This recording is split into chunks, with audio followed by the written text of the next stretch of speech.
I'm Terrell Ventura. Welcome to Buzzsaw. Recently had the great honor of interviewing my father for a second time for the show. I'm going to play you that right now. Stay tuned.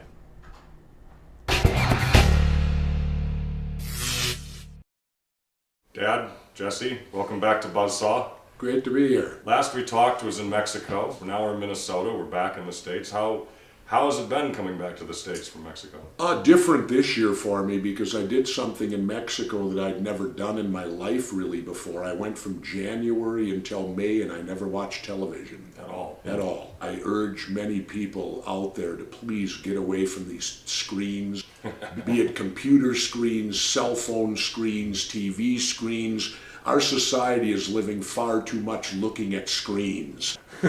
Well, I know that when you came back, you're doing a big press junket for the paperback version of your book. Yeah, Democrats and Republicans. During that kind of press junket, you had said that you would run for president if people showed you that they'd want you to run. Could you walk us through that? Well, I said that it would require, first of all, 2016 would be the most opportune time for a third candidate. And the reason being is you never want an incumbent. And I'm speaking on the level of winning. I don't speak about losing or running. If I run to win. And you can't have an incumbent. It's much more advantageous when the job is wide open. That was the case here in Minnesota. Governor Arne Carlson was leaving office in '98 when I ran and won, which made it wide open and made it much more of an opportunity for someone other than a Democrat or Republican to win. What I said was that I don't believe, and it makes me sick to look at the money that we spend in a campaign. I mean, they now spend $1 billion to get elected president. And I'll always remember my father saying to me, your grandfather, saying to me when I was about 16, I had come home from school, and my dad, who only went to the 8th grade, World War II vet, he said to me, all politicians are crooks. And I looked at my dad and I said, come on, Dad, they can't all be crooks. You can't make a blanket statement like that. And he said, yes, I can. And I said, well, why? Explain to me. And in his simplistic, I guess you'd call it 8th grade only education, he said to me, because they spend $1 million for a job that only pays $100,000. And he's absolutely correct. Nowhere in the private sector would you spend more money to get a job that paid you less than you had to spend to get it. So what I'm getting to is this. I find the money spent is obscene. When I ran for governor of Minnesota, I only raised $300,000. I actually made more money doing the job than what I spent to get it. So I said it would require a grassroots movement throughout the country, getting me ballot access in all 50 states. And if they could achieve that in a grassroots level, and if they would then agree to march on Washington with me if I'm not allowed in the debates. Because if you're going to win, you must be allowed to debate. You've got to be in the debates. So those two criterias would have to be met and it's the before I would run. And it's a grassroots effort on their end. That it's not you telling them how to do it or what to do. They have to prove to you. They got to prove show to me you that they're ready to follow. And to put my ass on the line again. Yeah. It's that simple. Yeah. So if that were to take place, I said I would give deep consideration to running. So there's my challenge to the people out there. And I'll even tell you what I'd run on. My issue, and I'll broadcast it right now, would be simple. I would give the people of this country the opportunity to elect the first president since George Washington, the father of our country, who does not belong to a political party. We could make history. That'd be amazing. I could be the second president, other than George Washington, who does not belong to a party. That would bring hope and change. Absolutely, and I think you could win off that. You could. I think challenging the people to take part in this historic event, you would see them come out of the woodwork. Just like when I ran in Minnesota. The day of the election, they called it a three-way tie. It was a three-way race. Well, it turned out 10% more voted than what they thought would. And I was polling 27%. That 10% raised me to 37. Wow. They didn't come out to vote for a Democrat or Republican. They came out of the woodwork because there was something different to vote for. You ventured the idea, I think, on his show and all that you'd want Howard Stern to run as vice president. Why Howard? Well, why Howard? Yeah. Because Howard is in a unique position. Always remember there's a method to my madness. When I ran for governor of Minnesota, I had a statewide talk radio show. But because of FCC government regulations, I was forced to lose my job. I went 5 months unemployed, yet my two opponents were the Attorney General and the Mayor of St. Paul. They got paid. While they're doing the same campaigning I'm doing, they're getting paid off our tax dollars, my tax dollars, yet I lost my job. Now the key to Howard Stern, Howard is on Sirius Radio. They are not governed by the FCC. We would not have to come off the air. We could use Howard's show right up to the election. Howard already told me personally, leave the fundraising to me. Stop and think how scary it would be. How much money do you think Howard Stern could raise if he simply went to all his listeners and said, we need $10? You need $10 a piece, yeah. $10 a piece. And that's how you do the campaign. You tell all Howard's listeners, you go get 10 people to vote for us and get them 10 to get 10 of their own. That's a grassroots movement. Exactly. And that's what this country needs. So let's say you won, let's say everything happened. How would Jesse Ventura change the country for the better? You would have change, real change, not just simply spare change you can believe in. You remember the quotes, change you can believe in? I think we heard that in the last 2 election cycles. Change you can believe in, yet nothing's changed. Nothing. How would I change? I would change our foreign policy drastically. There would be no foreign aid.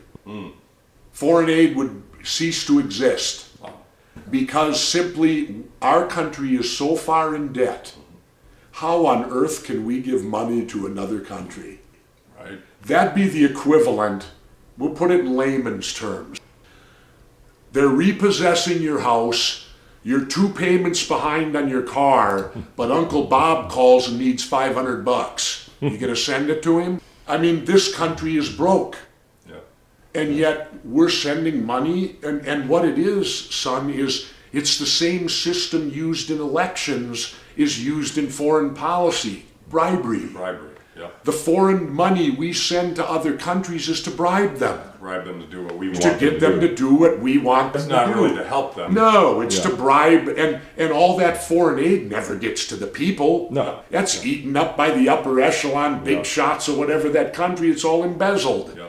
So we're paying off other countries to do our bidding for us. I would also follow the teachings of Major General Smedley Butler. We talked about it in our last interview, yeah. Well, General Butler said we need to pass a constitutional amendment that states that no American troops will go any farther than 500 miles from our shore. Wow. Then American troops are truly protecting America. I am sick and tired of seeing our young men and women dying in foreign countries.